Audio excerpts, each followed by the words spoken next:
శ్రీమద్భగవద్గీత 10వ అధ్యాయము విభూతి యోగః 26వ శ్లోకం. అశ్వత్థ సర్వవృక్షాణాం దేవర్షీణాం చ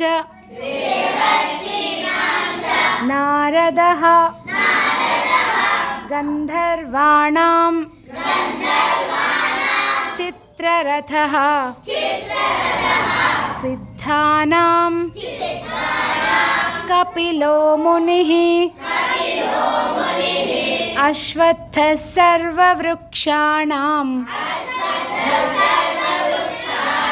దేవర్షీణాం చ నారదః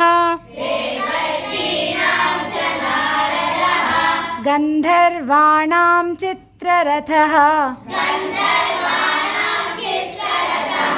సిద్ధానాం కపిలో మునిః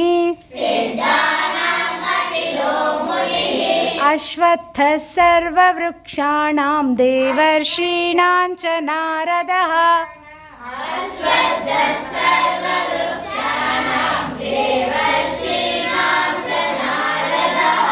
గంధర్వాణాం చిత్రరథః సిద్ధానాం కపిలో మునిః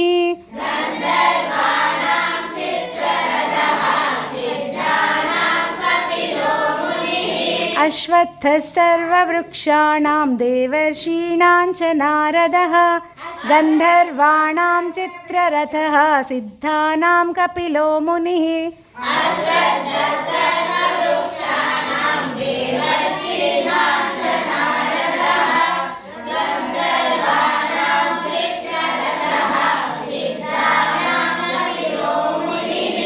జై శ్రీరామ్.